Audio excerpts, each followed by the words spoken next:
Kabilang sa mga alamin sa investigasyon kaugnay sa disgrasya sa NAIA nitong linggo ay kung pasok ba sa standards ang steel bollard na dapat sanay pumigil sa umarangkadang SUV.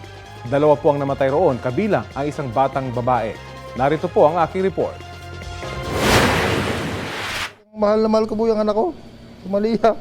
Hindi akalain ni Danmark Masungsong na sa isang iglap, mawawala ang dahilan ng pagsusumikap niya sa ibang bansa. Hindi ko po matanggap ang nangyari. Kaya po ako nag-ibabasa para po sa kanilang dalawa. Tapos gano'n po ang mangyayari. Sa kuha ng CCTV, kita ang itim na SUV na nasa parking ng NAIA Terminal 1. Maya-maya, bigla itong umabante at inararo ang mga nasa entrance ng terminal. Kasama sa mga napuruhan ang 4 na taong gulang na anak ni Danmark na si Malia. Pasok ko po doon sa airport, mga 15 minutes. So, 15 minutes lang po nawala sa panig ko. Biglang nangyari po doon. May kumalampag po. Katat ko pa po kasama ko doon eh. Sinasat ko po siya. Hindi na po siya nagre-reply. Doon na po ako natakot, kaya po ako napatakbo. Tapos nung paglabas ko po, nakita ko po yung mga magulang ko, pati yung aking pamangkin, pati yung aking asawa, nasa ambulansya. Yung pong anak ko, nahanap ko, wala, hindi ko po makita. Pinagtanong ko po sa mga pulis, hindi na po nila alam. Kasi hindi pa na po nila na-check. Pero pagtingin ko po doon sa ilalim ng sasakyan, yun, hindi ko na po nakita. Ayon kay Danmark, balak sana niyang tapusin na lang ang 2 taon at pumirmi na sa Pilipinas para sa kanyang mag-ina. Sabi niya sa akin, Daddy, ikaw na mag-aatid sa school lang sa akin. Kasi hindi ko pa yan hindi ko pa naihatid sa school yan kasi lagi ako nasa ibang bansa. Kaya gusto niya maranasan din yun.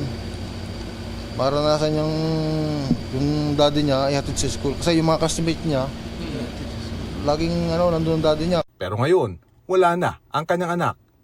Nasa ospital naman ng kanyang misis na hanggang ngayon daw ay hindi pa rin alam ang nangyari sa anak. Kasi mahina pa po siya eh. Baka po pag nalaman niya, baka po lalo siyang baka ako na po mangyari sa kanya. Nasugatan din sa insidente ang kanyang ina at isang pamangkin at nasa maayos ng kondisyon. Ang hiling ni Danmark ay hustisya. Sana po itulungan niyo ako na managot yung bumangga sa anak ko. Para talagutin niyo po ito. Tulungan niyo po ako. Sa ating pong gobyerno, tulungan niyo po ako na mapanagutan to. Sana po hindi po sa makapagpiyansa. Nagsadya rin sa burol ni Malia ang mga kinatawan ng DMW at OWA para magbigay ng tulong. Nakaburol na rin sa Hagonoy, Bulacan ang isa pang nasawi sa disgrasya na si Derek Faustino, 29 na taong gulang. Papunta raw sana noon sa Dubai si Derek para sa 6 na araw na business trip. Sa kanyang burol, hindi umalis sa tabi ng kabaong ang alaga niyang aso na si Blue. Noong buhay pa raw ang biktima ay lagi niya itong kasama hanggang sa pagtulog. Sinampahan na ng reklamong reckless imprudence resulting in 2 counts of homicide, multiple physical injuries, and damage to property ang driver ng SUV. Yung public attorney's office po ang nag-assist sa kanya, sir.